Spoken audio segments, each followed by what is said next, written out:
in the New York Post. New York Post said that they've made a fatal mistake, that the enemies of Trump have made a fatal mistake because they've made him a martyr about what happened yesterday. They've made him a martyr. He is now more important to this country than he's ever been. I said this, and I said it a while ago, and I'll back it up. Anybody wants to debate me on this, any significant person, not the Grundoons, but if you're serious, I'll debate you on the fact that Trump, for only the third time in the history of this republic, the fate of one individual is inextricably linked with the fate of this republic. We had it first at the foundation of the republic with General Washington. We had it again with really the foundation of a new republic with President Lincoln, and a better republic, taking us up a notch, as divisive figures often do, because President Lincoln was quite divisive until his side won. That's exactly what we're going to see here. President Trump is a divisive figure. I've never made any claim otherwise, because he's fighting the forces that would destroy this republic. And let me repeat this. President Trump and MAGA stand for the rule of law, the true blind justice, the traditional English common law as now interpreted in the United States of America, or heretofore interpreted in the United States of America based upon English common law, the rule of law.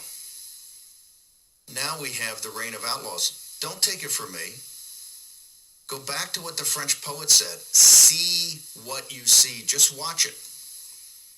Because they ain't shy about rubbing your nose in it.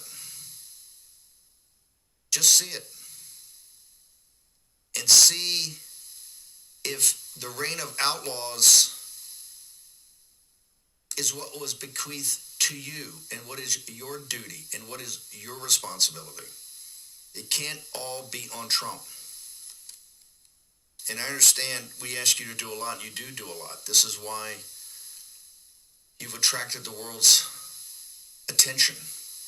And you've attracted the world's attention, the enemies of this constitutional republic, in not a positive way, because they understand that you're the muscle in back of President Trump. You're the ones that have his back constantly.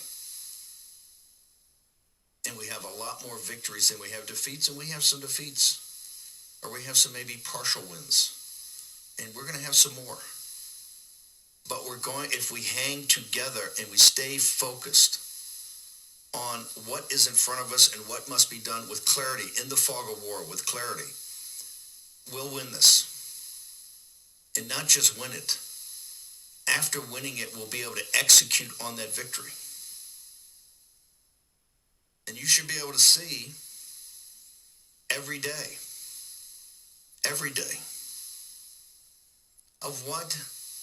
of how they intend to run this country and run the world. That's why President Trump's victory in 2016 was providential. I was there. I saw it with my own eyes. It was providential. We had no money. We had no time. We had a man. We had a message. We had an airplane.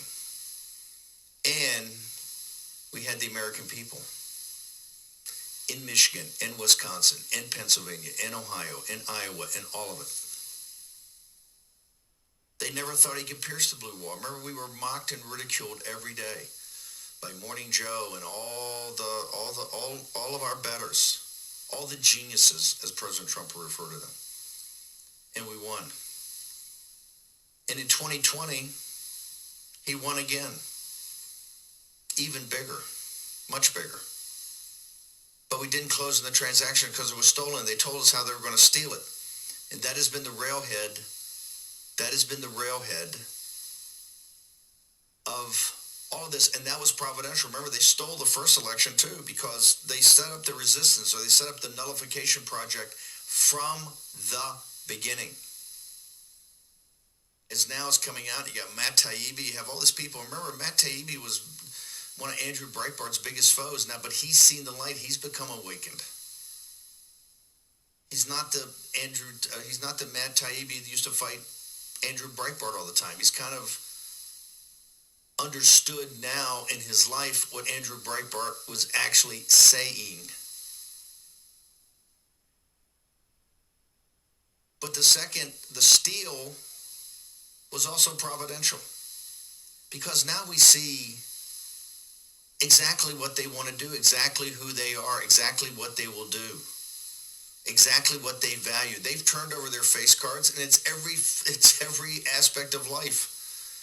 Every aspect of life. Neo-Marxist, globalist, atheist, demonic. Let's call it what it is, demonic. That's why it was providential. God's will works in mysterious ways. But remember, God's will and the Holy Spirit work through human agency. It's not some magic potion that's going to come down here. No, it works through you. It flows through you. It flows through Trump. The media hates it when I say Trump's a providential figure. Oh, he doesn't go to church. He's not Christian. He's an instrument of the living God. He is an instrument of the living God. And I don't care how many times he goes to church. What should be obvious to you, and I realize it's a tendency people want to look away. That's why you're the vanguard. In any revolutionary movement, there is a vanguard, a cadre. That's what you are. That's what you formed into. You can deliver a punch and you can take a punch. And you're going to have to take a lot more punches. But you have to inspire. You have to become, this is why you have to become a force multiplier. It is your duty, your dharma, to do this, because you are awakened. And this is going to be quite tough. Quite tough. You've seen over the last 72 hours how they comport themselves. You've seen how they roll. This is not going to get easier. It's only going to get harder. The forces of the modern world of modernity are arrayed against you. The fact that of 8 billion people on the planet today, and maybe 120 billion that Homo sapiens that have lived, you are privileged enough to be in this time